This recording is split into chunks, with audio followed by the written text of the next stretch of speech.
현재의 교통 모빌리티라는 건 막히고 시간 낭비고 이런 문제를 우리는 이러한 개념으로 해결하고자 한다라는 미래 비전을 세워줬고, 우리의 비용은 일반 버스 운유 비용의 30%밖에 안 된다. 또 이 행사 이름이 위 로봇이었잖아요. 옵티머스의 3세대가 처음으로 대중에게 공개됐다. 대단히 특이점은 대화를 했다라는 거. 가위바위보도 하고 뭐 이런 게임도 하고 춤도 추고, 그리고 대단히 자연스러워졌고 특히 손이 좋아졌죠. 테슬라의 ESA인 메가팩은 없어서 못 팔거든요. 막대한 현금을 벌어다 주고 있거든요. 이 현금 다 어디다 쓰겠어요? 이제 2024년에 여러분들이 주목해야 될 건 이제 세 가지입니다. 티타임즈에서 AI와 그다음에 테슬라에 대해서 전문적으로 늘 설명을 해주시는 강정수 박사님 모셨습니다. 안녕하십니까? 안녕하세요. 안녕하십니까? 네. 이번에 또 테슬라의 큰 이벤트가 있었습니다. 그렇죠. 네. 일단 저는 주가는 나중에 얘기하고 네. 영상을 봤을 때 되게 영리하다고 생각했거든요. 네. 그 일론 머스크가 일단 뭔가 스펙이라던가 이런 걸 그렇게 많이 얘기 안 하고 그렇죠. 이게 뭔가 보여줬잖아요. 네. 이렇게 영화처럼. 쇼처럼. 예, 진짜 쇼처럼. 네. 그리고 뭐 트위터나 이런 데 올라오는 거 보니까 그 아이로봇인가요, 영화? 네. 예, 영화랑 좀 비교를 하고 이렇게 나오던데 네. 그냥 봤을 때는 굉장히 충격적이긴 했거든요. 근데 또 시장 반응은 그렇게 좋은 것 같지는 않아요. 네. 이거 어떻게 해석해야 됩니까? 우선은 이것이 쇼였고 네. 마케팅 이벤트였고 당연히 거기에 맞춰서 저는 제가 기대했던 것보다는 좋았습니다. 네. 제가 기대했던 것보다는 좋았고, 시장 반응이라는 건 이제 말씀하셨던 것은 주식시장 반응인 거잖아요. 항상 주식시장 반응은 좀 이따 말씀을 좀 드리겠지만 실적하고 관계가 돼야 되는데 아주 구체적으로 예를 들자면 이걸 가지고 돈을 어떻게 벌겠다는 얘기는 안 했거든요. 당장 어떻게 된다? 예, 조금 더 일론 머스크는 비전을 많이 제시해서 주면서 현재의 교통 모빌리티라는 건 어떤 문제를 갖고 있느냐, 스트레스가 있고 막히고 시간 낭비고 또 이거는 인류 전체에게도 지속 가능하지도 않고 이런 문제를 우리는 이러한 개념으로 해결하고자 한다라는 미래 비전을 세워줬고, 가장 이 해결하는 데 있어서 중요한 것은 결국은 경제이기 때문에 우리의 비용은 미국에서의 일반 버스 운유 비용의 30%밖에 안 된다. 택시가 30%밖에 안 된다, 버스에. 그러면 이거는 전적으로 바뀔 수가 있다. 그리고 일론 머스크가 얘기했죠. 하루에 일주일에 보통 차를 타고 움직이는 시간은 2시간에서 4시간이다. 나머지는 다 세워져 있다. 이 세워져 있는 것이 얼마나 아까우냐. 이것이 계속 돌아다닌다면, 특히 LA 그 야구구장을 보여줬잖아요. 거기에 있었던 그 10,000대가 넘는 차량이 주차한 공간들. 이 공간들이 다 그럼 뭘로 바뀌겠느냐? 녹지로 다 바뀔 것이다. 수많은 파킹랏이, 그러니까 이 주차장들이 녹지로 변할 수 있는 새로운 비전 있는 우리 도시도 우리는 꿈꿀 수 있다. 뭐 이런 이야기들이 오고 간 거고, 또 나중에 실제로 옵티머스도 많이 출연했지만 광고성 옵티머스가 나왔잖아요. 이미 사전에 녹화된. 그러면서 가사 도우미로서의 옵티머스의 비전을 보여주면서 인류 미래가 이렇게 될 것이다. 그건 인류 미래를 얘기할 정도로 아주 먼 미래라고 생각이 들어요. 그래서 이러한 비전을 향해서 나아간다. 사실은 실적 발표할 때, 어닝콜 때, 이때는 일론 머스크가 투자자들의 질문에 하나하나 답변을 하거든요. 물론 그때도 조금 더 비전을 가지고서 많이 얘기합니다만, 이런 행사에서 항상 비전적으로 얘기를 했어요. 이것은 주주들을 위한 행사가 아니었다라는 부분에서 시장은 실망할 수밖에 없었던 거고, 하지만 주주 입장에서 놓고 본다라면 좋았던 점은 좀 이따 말씀을 좀 드리고, 주주 입장이 아니었을 때는 테슬라가 정말 바른 길을 역시 가고 있구나 라는 것을 저는 느낄 수 있었습니다. 그날 행사 포인트가 뭐였는지 좀 일단 먼저 여쭤볼게요. 우선은 2개의 차량이 공개가 됐습니다. 하나는 로봇택시라는 것이 공개됐고, 이것은 가격은 $30,000 미만이 될 거라고 생각이 들었고, 근데 거기는 저는 디자인에 대한 호불호야, 디자인 호불호야 사실은 어떻게 더 똑같겠습니다만은 저는 좋았어요.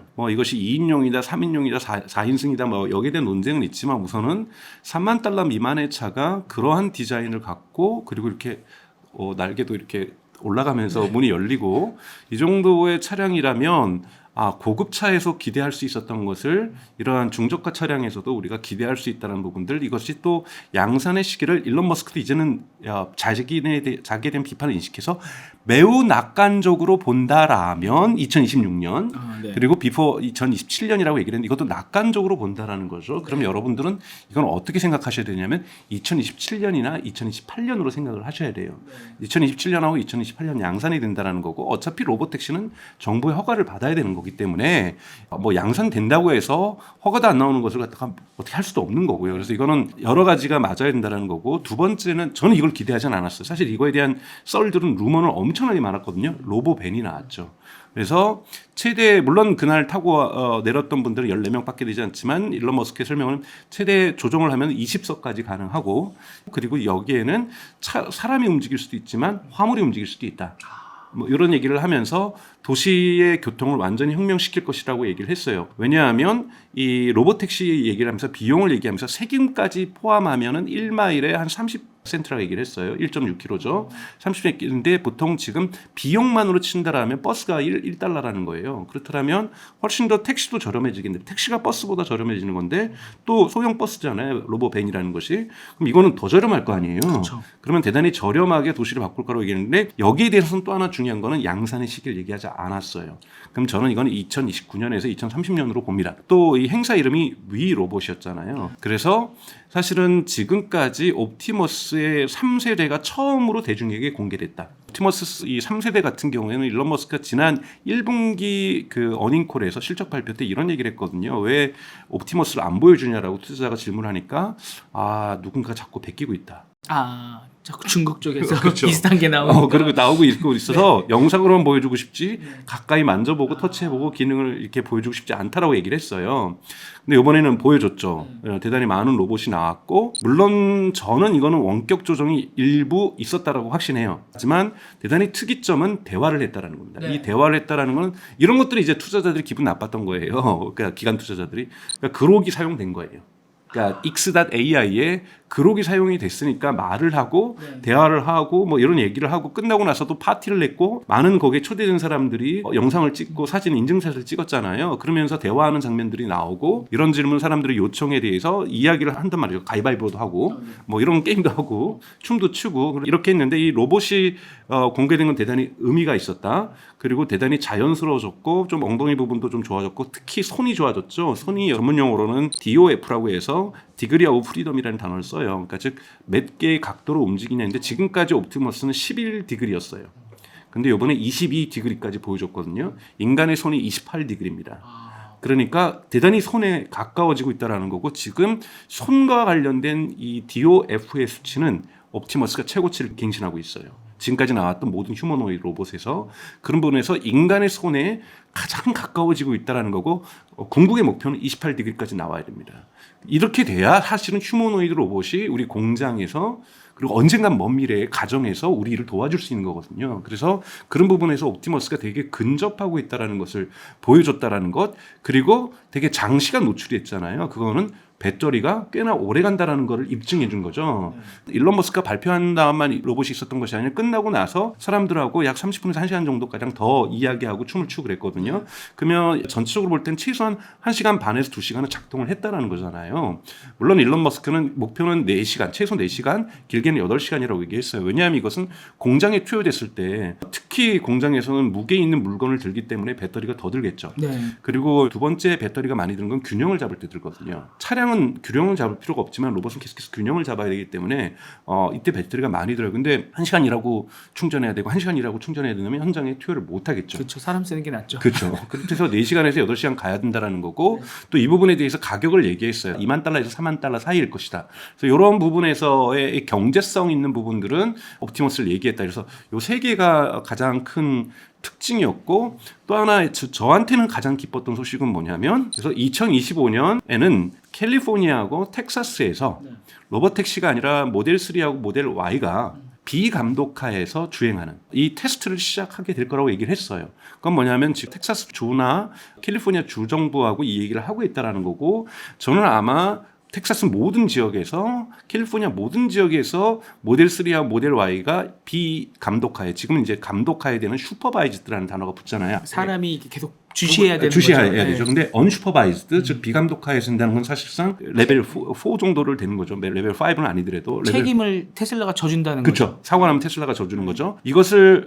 내년에 캘리포니아하고 텍사스에서 한다라는 것은 아마 특정 지역, 아마 샌프란시스코의 일부 도시 지역과 LA 일부 지역과 텍사스 오스틴의 일부 지역이 될 거라고 보고 있어요. 이거는 당장에 부분적으로 제한된 도시에서만 가능해지기 때문에 제한된 지역에서만 가능하기 때문에 큰 매출 상승을 일으킬 수 없으나 전체적으로 이 정도까지 수준이고 그렇다면은 언젠가는 로봇택시 허가를 받기 위해서는 이렇게 사전에 특정 지역에서 비감독하에서 작동되는 상황의 데이터를 모아서 이 데이터를 가지고 정부 당국에 입증을 해야 되거든요. 그리고 이것은 마케팅 효과가 있습니다. 그렇죠. 사람들이 저 지역에서는 그냥 운전석에 아무도 안 앉았는데도 제가 가네. 이걸 눈으로 보게 되면 FSD에 대한 구독자들이 늘어날 수 있죠. 다른 지역에서도 물론 아직까지는 슈퍼바이즈드로 나와 한계가 내년에도 있겠지만 그래도 슈퍼바이즈드라도 구독을 하기 시작하겠죠. 좀 더 많은 사람이 믿을 수가 있으니까. 그래서 대단히 중요한 마케팅 효과와 그리고 궁극적으로 로봇택시로 갈 수 있는 징검다리 역할을 내년에 해줄 것이다. 저는 이거를 당장 펀다멘탈인 매출에 큰 기여하지 않더라도 효과가 있을 수 있다라는 거죠. 이런 부분에서 이것이 전체적으로 하고 그다음에 끝나고는 이제 파티를 한 거고 파티에는 특히 많은 사람들이 실제로 로봇택시를 탑승해보고 이걸 타고 그 워너브로더 스튜디오를 이동을 해볼 수 있게 경험을 하게 해줬다라는 것. 그러니까 즉 전시만 하고 그냥 철수하는 것이 아니라 초대된 사람들이 경험을 하게 해줬다라는 것. 그리고 그 휴머노이드 로봇과 같이 인증샷을 찍을 수 있고 동영상을 찍을 수 있도록 해줬다라는 것. 이런 부분들에서는 대단히 의미 있는 쇼였다. 멋진 쇼였다라고 생각이 들어요. 물론 더 큰 거를 바랬다라면 로보밴에서 내릴 때 옵티머스가 내린다든지 네. 그리고 타이어가 펑크가 났는데 네. 갑자기 옵티머스가 와서 고친다든지 바퀴를 빼고 세 바퀴를 집어넣는다든지 네. 뭐 여기까지 나왔으면 저는 네. 끝났을 거라고 봐요. 그 정도로 옵티머스가 대단하다. 실제로 공장에서 일하고 우리 생활에서 이런 도움이 될 거라고 이런 것까지 나왔더라면 완벽했을 거라고 생각하지만 그거는 전 지나친 기대였고 저는 개인적으로 로보밴은 안 나올 거라고 봤거든요. 그런데 로보밴까지 나왔다는 것은 의미 있다. 그래서 전체적으로 테슬라가 펼칠 수 있는 로봇 시대에 대한 전망은 다 보여줬다라고 저는 평가하고 있습니다. 근데 이제 말씀해 주신 걸 하나하나 좀 보다 보면은 일단 2026년에서 2027년 정도에 나올 거다라고 이제 발표가 있었는데 제3자 입장에서 봤을 때는 일론 머스크의 일정상 한 2028년 9년이 되지 않을까. 물론 이제 그럴 수도 있어요. 근데 이제 그거는 이제 또 미국 선거 결과에도 영향을 받을 거라고 저는 보고 있거든요. 왜냐하면은 첫 번째는 이제 정부 허가와 관련된 거기 때문에 그렇기 때문에 사실은 내년도에 저는 캘리포니아하고 텍사스에서 언슈퍼바이즈 테스트가 허락받을 수 있는 것처럼 얘기한 것 자체도 대단히 중요한 징검다리라는 거. 이거 없으면 로봇택시는 할 수 없습니다. 그렇죠. 네, 테스트 데이터가 필요한 거니까요. 그래서 웨이모도 오랫동안 테스트를 해서 제출했던 거잖아요. 그래서 이걸 테스트를 정부 당국에 제출하기 위해서 테스트 결과를 모아야 된다는 부분에서 의미가 있는 거고 그래서 로봇택시가 그렇게 멀지는 않았다라고 보는데 그렇다고 당장에 이루어지지 않는다는 건 일론 머스크가 명확하게 했고 그러면서 2027년에는 될 거야 그랬는데 사실 블룸버그 기사가 나왔어요. 블룸버그에서 이 서플라이 체인들 그러니까 공급망 1차 벤더들과 2차 벤더들을 조사를 한 거예요. 네. 혹시 로봇택시와 관련된 부품 납품을 너네 언제부터 본격적으로 하기로 했니 그랬더니 2027년이 나온 거예요. 그래서 아마 2026년에는 테스트 차량이 조금 더 만들어질 거고 이 차량을 가지고 아마 정부의 허가를 받기 위한 이 데이터를 모을 것이다 라고 저는 예측을 하고요. 실질적인 양산에 대한 지금 1차 벤더들하고 대화까지도 가고 있으니 저는 2027년에 나오는 것은 큰 문제 없다. 왜냐하면 2026년부터 생산된다는 것은 이미 7월 말에 있었던 실적 발표 때 이미 일론 머스크가 얘기했던 거거든요. 그래서 새로운 건 아닌데 이것이 오히려 1년 더 늦춰진다고 볼 수도 있는 건데요. 저는 이 정도는 합리적인 늦춰짐이라고 보고 있어요. 그래서 이 부분이 이제 블룸버그에서 하는 것처럼 사실 벤더들하고 대화까지도 이미 하고 있다는 것은 부품 납품과 수량과 이건 생산 라인에 대한 고민들을 이미 진척시키고 있다고 볼 수 있기 때문에 2007년에는 저는 생산이 시작될 것 같아요. 근데 어느 정도의 규모로 몇 대가 매주 생산될 것인지 이거는 아직까지 예측하기는 어렵다고 볼 수가 있는 거죠.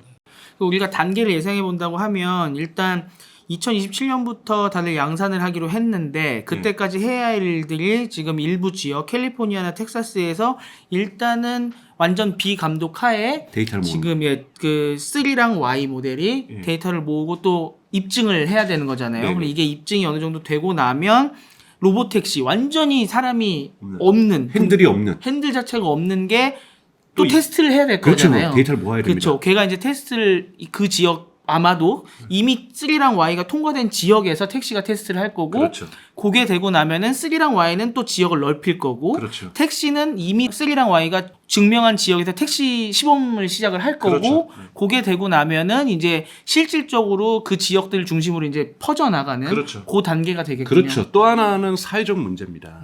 지금 1마일에 30센트의 세금을 포함한 비용이라고 얘기를 했잖아요. 네. 그러면 대중교통보다 저렴하잖아요. 그럼 LA의 택시 업체는 다 망하는 겁니다. 지금도 벌써 웨이모가 물론 이제 웨이모는 4개 도시에서 지금 진행이 되고 있습니다. 샌프란시스코, LA, 그다음에 피닉스, 오스틴 이 4개 도시에서 7월부터 매주 10만 건의 결제가 이루어지고 있어요. 여러분 로보택시의 미래가 멀지 않다라는 것을 이미 웨이모가 보여주고 있는 거잖아요. 10만 건이라는 건 어마어마한 수치입니다. 그리고 여러분 아시는 것처럼 중국의 바이두는 아폴로 고라는 것을 이미 우한에서 작업을 하고 있고 중국의 여러 도시에서 지금 테스트를 하고 있고요. 그렇기 때문에 로보택시 자체가 저는 이제는 더 이상 먼 미래는 아니다. 현실에서 이미 작동되고 있는 것이다. 하지만 테슬라는 이것을 대단히 큰 규모 있게 하려고 하는데 이건 대단히 기존 사회 질서하고 충돌할 수밖에 없습니다. 서울에서 만약에 이게 허가가 된다? 저는 이거는 국회의원들이 쉽게 용인 안 해줄 거라고 보고 않죠. 정부도 용인 안 해줄 네. 거예요. 왜냐하면 택시업계 분들이 이 부분을 수용하기 어렵죠. 단계적으로 택시업계가 축소되는 전략들을 사회적으로 합의하지 않는 이상 이거를 로보택시를 갖다가 시중에 뿌릴 경우에 아무리 그래도 불안하니까 안 탈 거야라는 사람들도 있겠지만 저녁에 밤 시간에 술 한잔 했는데 택시보다 집에 가는데 보통 택시비 2만 원인데 이거 5천 원이면 가네. 그리고 잡히잖아요. 안 잡히는데 원래.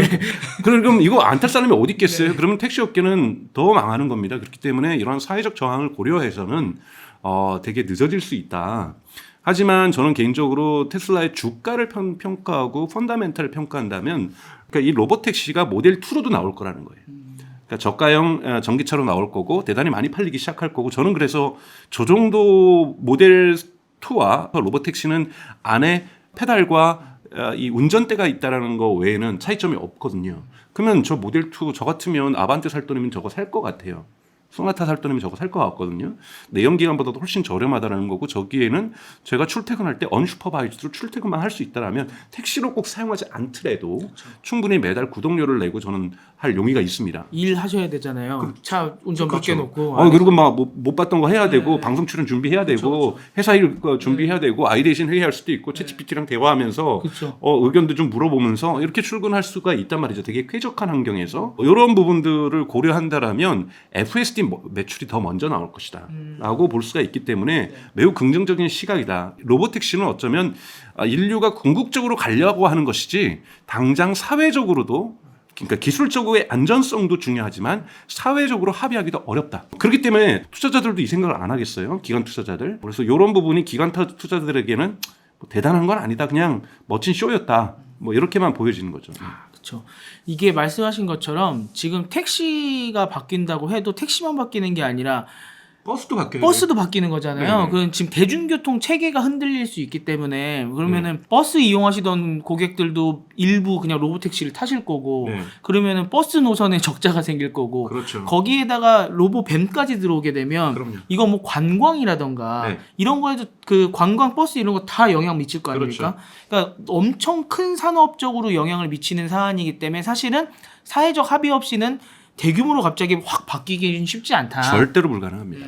그러니까 이런 부분에서 여러분들이 로보택시가 주가를 올릴 수 있다라는 기대치는 개인이 어떤 판타지일 수 있고 그냥 기대치일 수 있죠. 전망 꿈일 수 있죠. 근데 원래 테슬라의 이벤트데이는 마케팅 이벤트죠. 이러한 지금까지 그것은 주가를 물론 스토리로 부양하려고 하는 측면도 없지 않았다. 이걸 전혀 부정할 수는 없습니다만 이것 자체가 테슬라의 펀다멘탈에 대해서 당장 바꿀 수 있는 것이 아니라 앞으로 이 펀다멘탈이 어떤 지향성을 가지고 비전을 가지고 움직일 수 있는 걸 보여주는 거죠. 기업은 근데 이것이 있어야 돼요. 네.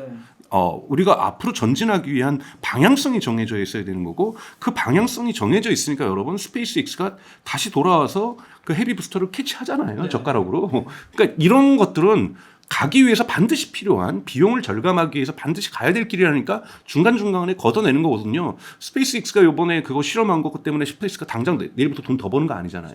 하지만 이 잡아내는 것 이거는 반드시 앞으로 스페이스X를 갖다가 우주로 보내기 위해서는 반드시 필요한 일이라는 것처럼 테슬라가 궁극적으로 가능한 지속 가능한 사회로의 전환을 가속화하는 것, 이것이 테슬라의 사명이라면 한다라면 이런 비전을 깔고 움직여야 된다는 거고, 이 비전 속에서 다양한 기술이 나옵니다. 예를 들자면 뭐 이번에 또 인상적이었던 게 뭐냐면 로봇택시를 운영하면 이 주행도 중요하지만 운행도 중요하잖아요. 막 사람들이 거기다가 막 애기를 뭐 이렇게 아이랑 타는데 꼭 아이를 뭐라 그러는 건 아닙니다. 아이가 좀 가능성이 높으니까 네. 뭐 팝콘을 엎지른다든지, 그렇죠. 콜라를 엎지른다든지, 그리고 어떤 사람이 막 갑자기 흡연을 한다든지, 뭐 이러면 아마 자동으로 차를 세울 거예요. 술도 마실 거고. 뭐 그렇죠. 그래서 더럽혀질 수 있잖아요. 그랬더니 이번에 보여줬던 게 뭐냐면 이거 사실 테슬라가 특허낸 겁니다.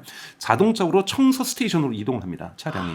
그래서 차량을 닦아주고, 그리고 큰 터치하면 사람들 지문 묻으면 이 지문 손에서 균이 옮잖아요. 이 화면을 자동으로 닦아주는 청소 스테이션으로 자동으로 이동하고, 또 하나 이번에 테슬라 로봇 택시의 기술 스펙 중에 하나는 인덕션 충전, 그러니까 즉 충전을 이렇게 꼽지 않아도, 왜냐하면 로봇 택시에 사람이 없는데 이거 누가 운전사가 내려서 이걸 꽂을 거예요. 그러네요.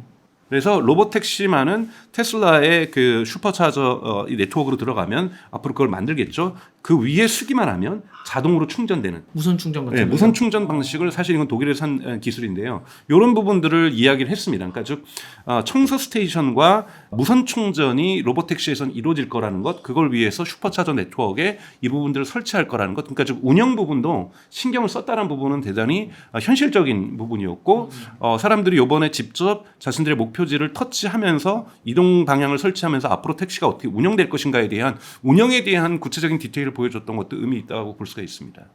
이게 앞에서 그냥 발표하고 마치 컨셉트카처럼 보여주는 거는 그 안에 엔진이 없는 경우도 있잖아요. 그렇죠. 근데 이번에 한 가지 확실했던 거는 스펙을 자세히 얘기하진 않았지만 확실히 돌아다닐 수 있다. 그렇죠. 운영에 대한 자신감은 있다. 네, 우리가 네, 네. 구상은 다 해놨다라는 네, 네. 거고. 네.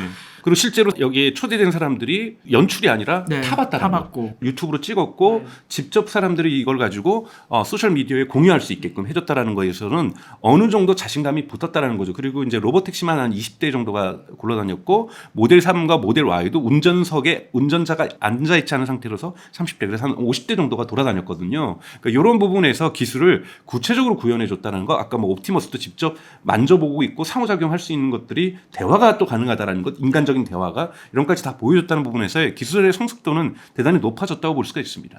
그 옵티머스를 좀 더 여쭤보고 싶은 게, 이번에 원래 알려지기에는 로봇 택시 쪽으로 알려져 있어서 저는 이제 로봇 택시 위주로 나올 줄 알았어요. 그리고 이렇게 쇼 쪽으로 나올 줄 몰랐는데, 사실 이번 행사에서 옵티머스 자체가 안 나왔으면 되게 이렇게 허전했을 것 같아요. 그렇죠. 예. 근데 옵티머스가 나오면서 야, 이게 영화야 무슨 뭐 매트릭스야 뭐야 이러면서 봤는데 뭐 춤도 추게 만들고, 네, 네. 진짜 그 매트릭스 보면은 중간에 막 파티 같은 거 있으면은 그런 뭐 스테이지 위에서 춤추듯이 로봇이 춤을 추고, 그다음에 그 사람들이랑 인터뷰도 하고요. 네. 그래서 칵테일인가요? 막 네, 뭐 칵테일, 네, 수박 워터멜론 주스, 그러니까 수박 주스. 수박 주스요. 수박 네. 주스를 막 저 처음에 맥주인 줄 알았어요. 왜 거품이 안 나지? 막 쳐다봤었는데. 저도 칵테일 주나 이랬었는데 수박 주스군요. 그런 걸 직접 따라주고 사람이 할 수 있는 역할들을 지금 로봇이 다 대신했잖아요. 네네네. 그거 자체에서 사람들이랑 직접 인터뷰할 수 있게 열어줬다는 것 자체가 굉장한 자신감이잖아요. 그렇죠. 엄청난 자신감이죠. 대단히 임팩트가 있었죠. 그래서 근데 물론 이제 또 영상으로 보여줬던, 제가 아까 말씀드렸던 거, 가정에서 소포가 왔는데 소포를 확인하고, 트렁크가 열리니까 트렁크에서 짐 들어가지고 오고, 집에서 아이랑 놀아주고, 베이비시터 역할 해주고, 테이블 청소해주고, 음료수 갖다 주고. 여러분, 이거는 당장 일어날 수 없습니다. 왜냐하면 휴머노이드 로봇 옵티머스가 먼저 들어갈 것은 공장이에요. 공장은 모든 작업이 규칙이 정해져 있어요. 그렇죠. 일하는 노동자들의 동선까지도 다 정해져 있잖아요. 그래서 이러한 즉 예측 불가능성을 공장은 제어하려고 합니다. 왜냐하면 그럼 사고가 나거든요. 그러니까 예측 불가능한 것이 갑툭튀로 갑자기 튀어나오면은 반드시 사고가 나게 돼 있어요. 요새 스마트폰 보는 것 때문에 엄청 갈등 많다고 하더라고요. 네. 사고 나니까 그렇죠. 일해야 되는데 자꾸 정신 팔리니까. 근데 로봇은 안 팔리잖아요. 그렇죠. 불확실성이 거의 제로에 가까운 것이 안전한 공장이죠. 이 제로에 가까울수록 옵티머스를 쓸 수 있습니다. 왜냐하면 이런 AI의 가장 큰 단점 뭐냐면 예측하지 못한 것에 대한 유연하고 순발력 있는 대응력이 떨어지는 거거든요. 사람은 여기에 탁월한 대응력을 가지고 있습니다. 그래서 이런 부분에서 옵티머스는 공장에 먼저 들어가겠죠. 근데 여기에 일론 머스크가 이번에 얘기했던 것은 이 공장에 들어갈 수 있는 경제성을 얘기하는 거예요. 뭐라고 얘기했냐면 $30,000 미만이 될 것이다. 물론 조금 올랐어요. 과거에는 $25,000, $20,000라고 얘기를 했었는데 $30,000 미만이 될 거라고 얘기를 했거든요. 초기에 아무래도 가격이 높고 높고 나중에 대량 생산을 하면 가격이 떨어지겠죠. 그런데 이 부분이 왜 중요하냐면 여러분 30만 달러라고 얘기를 한다면 공장주들이 쉽게 못 구매하죠. 안 되죠. 물론 뭐 잔업이라든지 야근 수당이라든지 이런 것까지 얘기하면 저희가 안 돼요. 그냥 기준점은 최저임금보다 싸야 들여오겠죠. 그 최저임금은 이 로봇 나올 때까지 계속 올라가고 뭐 근데 최저임금이 올라가도 인플레이션도 계속 올라가기 뭐, 때문에 그래서 만약에 옵티머스가 한국에 들어올 때쯤 되면은 뭐 시간당 뭐 13,000원, 14,000원 이렇게 한다고 치죠. 그러면 옵티머스는 8,000~9,000원에 떨어져야 된다는 거예요. 보통 옵티머스를 구매하는 비용도 있을 거고 렌트하는 비용도 있을 수 있겠죠. 그러니까 렌트하는 방식으로 갈 거고요. 관리도 해야 돼요. 네, 관리도 해야 되고 유지 보수도 해야 되는데 유지 보수 비용도 적어야 됩니다.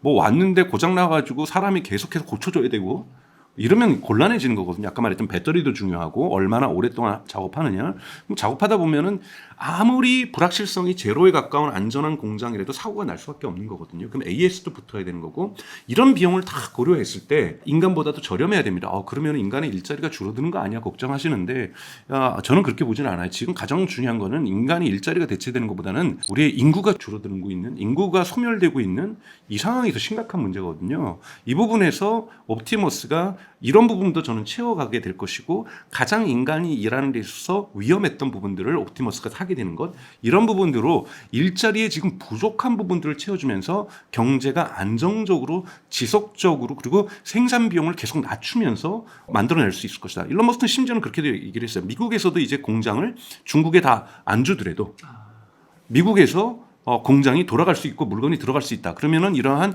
이번에 코로나 때 겪었던 전 세계적인 공급난 이슈 중국이 셧다운 당하니까 전 세계가 멈춰버리는 이런 일도 겪지 않을 것이다. 이러면서 옵티머스의 작동하는 논리가 로보택시하고 똑같잖아요. 똑같은 FSD로 작동이 되거든요. 이런 부분에서 조금 더 학습이 되고 인공지능이 진화한다면 그때서야 가정에 들어갈 수 있습니다. 가정은 불예측성이 천국이에요. 네, 그렇죠. 진짜 인간이 상상할 수 있는 모든 것들이 가정 안에서 다 가능하잖아요. 이거를 다 예측해서 로봇이 대응할 수 있다? 이거는 거의 불가능에 가깝습니다. 또 인간은 감정의 동물이잖아요. 기복이 있으면 갑자기 집어 던지는 사람들도 있는 거고 때리는 사람들도 있고 들이받는 사람들도 있는 거고 그러다가 로봇 팔 하나 부러질 수도 있는 거고 이런 부분들이 존재할 수 있기 때문에 가정에서 우리가 아까 이번에 때에서 위 로봇 이 행사에서 보여줬던 것처럼 이런 일은 저는 상당히 오래 걸릴 일이다. 이거는 정말 큰 비전인 거고 저는 이게 죽기 전에 저는 된다라면 저는 좋겠어요. 뭐 그 정도는 저도 기대를 하고 있으면 특히 노인들 같은 경우에 그렇죠. 혼자 사는 노인, 나이스 때 이렇게 집에서 누군가가 도와준다는 것, 이거는 매우 부자들만 즐길 수 있었는데. 그렇죠, 그렇죠. 그러니까 인공지능이 줄 수 있는 게 그거거든요. 부자들만 할 수 있었던 것을, 부자들만 할 수 있었던 큰 변호사 서비스를, 미국 같은 경우 요즘 되게 변호사 서비스 AI가 발전하고 있으니까 이거를 저렴한 비용으로 이용할 수 있다는 것. 그러니까 비싼 인간의 비용을 저렴하게 할 수 있다는 게 이게 AI 혁명이 저는 핵심이라고 보거든요. 그래서 저소득층에서도 기술에 접속할 수 있다는 것 이런 부분들을 만들어내는 데 있어서는 가격이 되게 중요합니다. 그렇게 될 경우에 막 인건비를 고민하셨던 공장 사장님들 같은 경우에 또는 돈을 주려고 해도 또 노동자를 구하기 어렵잖아요. 네.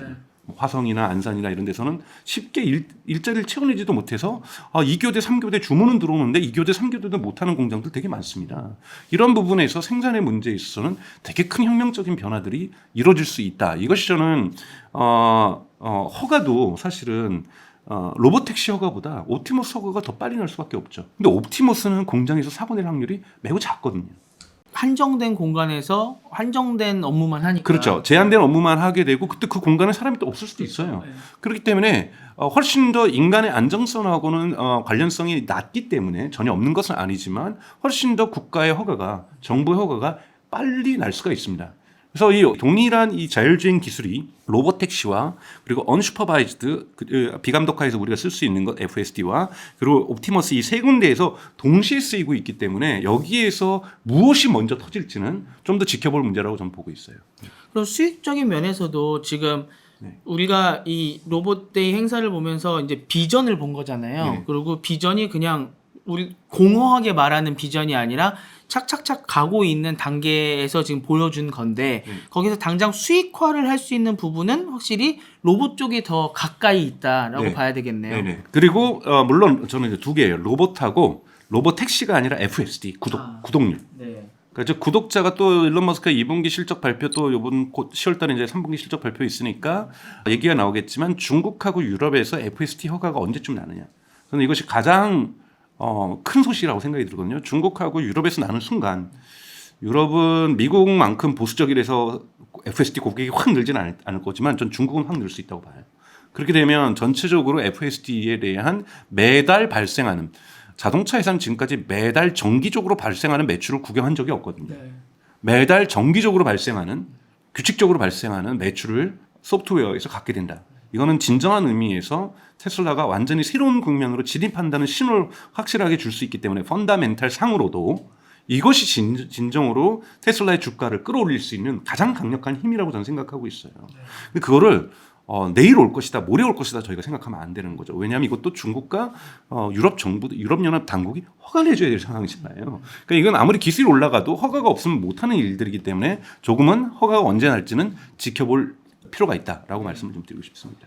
근데 이거보다 트럼프 당선 여부가 더 크지 않겠습니까? 단기적으로는. 그러니까 물론 저는 뭐 일론 머스크가 좀 잘못하고 있다고 봐요. 속으로 지지하면 되지 뭘 겉으로까지 저렇게 지지해가지고. 왜냐하면은 그러면 민주당 지지자들은 테슬라 안 살라고 할 거 아니에요. 뭐 이런 부분들이 저는 굳이 이렇게 갈등을 만들어내냐 싶지만 아마 트럼프가 되면은 좀 더 빨리 허가가 나올 거고 민주당이 되면 좀 더 늦게 허가가 나오겠죠. 근데 이것이 주정부 소관인 것도 있고 연방정부 소관인 것들이 있거든요. 그렇기 때문에 주정부마다 좀 다르게 나올 가능성이 있고 그래서 만약에 민주당이 이번 대선에서 승리를 한다라면 조금 더 로보택시 시대는 늦춰질 수 있다. 아마 테슬라 주가는 일시적으로 빠지겠지만 FSD 부분이 중국 시장에서 허가받고 유럽 시장에서 받는다라면 이거는 펀더멘탈 상의 대통령이 누가 되는 것은 불확실성이 증가하느냐 불확실성이 축소되는가의 문제고 중국 시장과 유럽 시장에서 FSD가 허락받는다는 것은 슈퍼바이즈드 즉 인간 감독하에서 FSD를 할지라도 기본적으로 비즈니스의 베이스가 시장이 보통 우리가 TAM이라고 하죠. Total Addressable Market.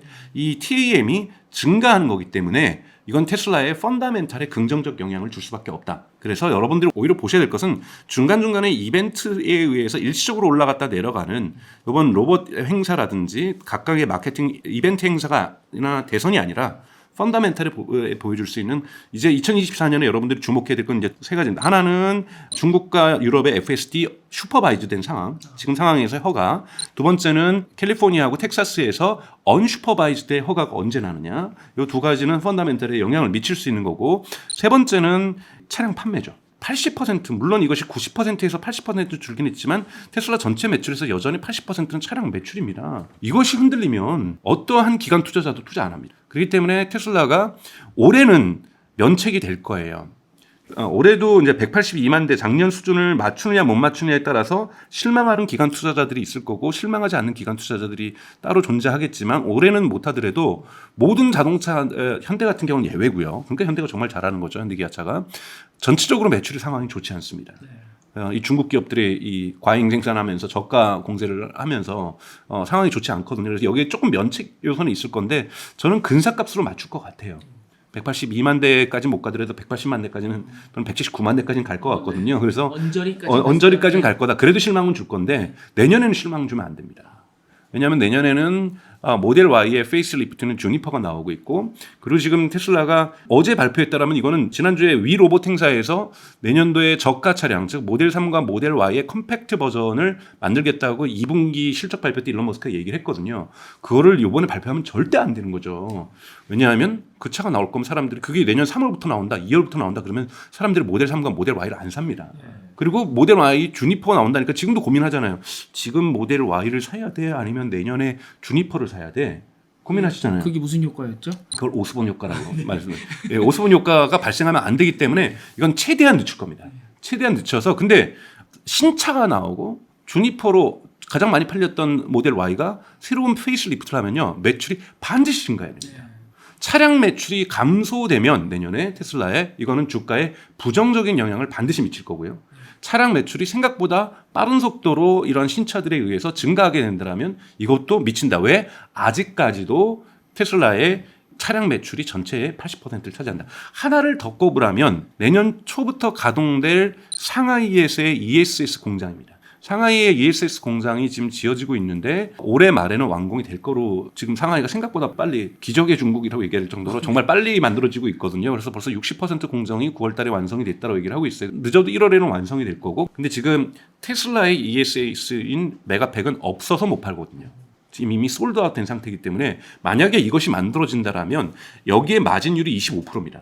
막대한 현금을 벌어다 주고 있거든요. 여기에서 이 2배까지 늘어나면 지금 토탈 어마어마한 거죠. 그럼 내년에 저는 이론적으로 최소 50기가와트시를 팔 수 있다라는 거예요. 그러니까 왜냐하면 2분기 때 9.4기가와트시를 팔았거든요. 네. 그러면은 94, 36에서 올해 36을 팔지 못하겠죠. 왜냐면 1분기 때는 4점 몇밖에 못 팔았으니까요. 그러니까 계속 증가하고 있는 거거든요. 늘려가면서 50기가와트시가 많은데 여기에 20%의 수익률을 얻는다. 공장을 새로 졌으니까 수익이 내년에 좀 깎인다고 해서 20%의 수익을 얻는다. 이 현금 다 어디다 쓰겠어요? 다 FSD 투자, 옵티머스 투자, 이걸 두 개를 또 가동하기 위한 슈퍼컴퓨터에 대한 투자, 필요하다라면 X.AI의 지분을 구매하는 방식. 이것이 지금 논쟁거리거든요. 일론 머스크는 그록을 지금 분명히 이용료를 내고 테슬라가 쓰고 있을 거 아니에요.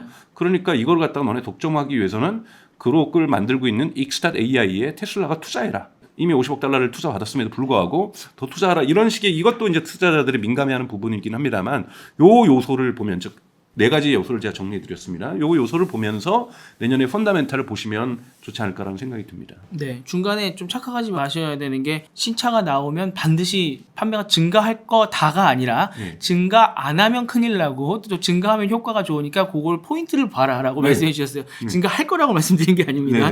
그래서 착각하실까봐 아무튼 이 중국의 허가사항, 그다음에 이제 캘리포니아, 텍사스의 허가사항, 차량 판매에 대한 거, 그다음에 상하이 ESS 공장에 이제 언제부터 가동이 되나, 이제 그거에 대해 4가지 포인트에서 한번 보시라고 말씀을 주셨고요. 그리고 저희가 테슬라에 대해서 다루는 거는 가끔 이제 댓글에 수익을 인증하라 뭐 이런 게 있으신데 저희가 이제 주가 말씀을 드리는 게 아니라 테슬라가 항상 이 로봇 그다음에 지금 자율주행차에 있어서 기술적으로 항상 앞서 나가면서 리드를 하고 또 보여주고 있잖아요. 그게 무슨 일이 있을 때마다 저희가 지금 어떻게 가는지 그 스텝을 한번 짚어드리고 있는 거니까요. 착각하지 않으셨으면 좋겠습니다. 그래서 지난번에도 아마 이 로봇 행사 전에 저희가 예측을 한번 하면서 이거 나오고 나면 아마 단기간 좀 주가가 빠질 거다 말씀을 해주셨어요. 제가 그렇게 말씀을 드렸었죠. 왜냐하면 테슬라 이번에도 예외 없이 증명했는데 이런 이벤트가 있을 때마다 개인 투자자분들의 기대치가 증가를 해요. 근데 주가가 좀 오릅니다. 그럼 반드시 투기 자본이 들어옵니다. 투기 자본들에서 이걸 끌어올린 다음에 이벤트 하기 전후에 이거를 현실화 시켜버리면서 주가가 빠지고, 왜냐하면 한 번도 로봇데이나 이럴 때 기관 투자자들이 주식을 더 매수하지 않습니다. 그러니까 기관 투자자들은 이런 행사에 움직이지 않아요. 크게 반응 안 하는군요. 네, 원래 반응하지 않고 기관 투자자들이 여러분 반응하는 거는 실적 발표 때입니다. 실적 발표를 중심으로 해서 기관 투자자들은 움직이기 때문에 이런 이벤트 이후에 그 전후로 해서 주가가 올라가고 내려가는 것은 개인 투자자들 중심으로 이루어지는 것이기 때문에 항상 이 부분은 조심하라고 저는 말씀을 좀 드리고 싶어요. 네, 그래서 뭐 지금 단기적인 주가는 어떻게 될지 저희는 모르겠지만 아무튼 이제 장기적으로 봤을 때 이런 흐름으로 가고 있다. 그렇죠. 만약에 내년에 중국하고 유럽에서 허가 받는다고 그랬는데 그것이 2025년에서 2026으로 연기된다. 악영향이겠죠. 그러면 이건 안 좋을 수밖에 없는. 그러니까 이거는 여러분 제가 말했던 긍정의 시나리오잖아요. 이거는 만약에 일어난다는 걸 가정한 겁니다. 만약에 이것이 일어나지 않으면 다 부정적인 영향이죠. 그렇죠. 캘리포니아하고 텍사스에서 허가를 했는데 거기서 막 갑자기 테슬라가 사고를 친다든지 그러면 이건 바로 안 좋은 거죠.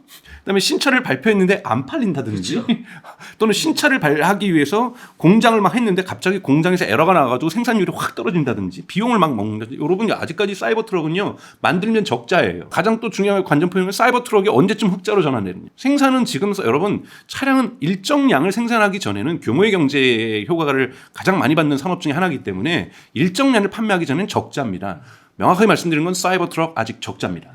사이버 트럭이 아마 일론 머스크가 뭐라고 지난 2분기 때 뭐라 그랬냐면 올해 12월 전까지는 흑자로 전환시키겠다고 얘기를 했어요. 이 정도 속도는 가능하다. 저도 그 정도면 가능할 거라고 봐요. 지금 많이 팔리기 시작하고 있습니다. 이런 부분 보셔야 되는 것처럼 신차를 만들면 여러분 수익률이 떨어집니다. 왜냐하면 신차를 만들기 위한 투자를 했잖아요.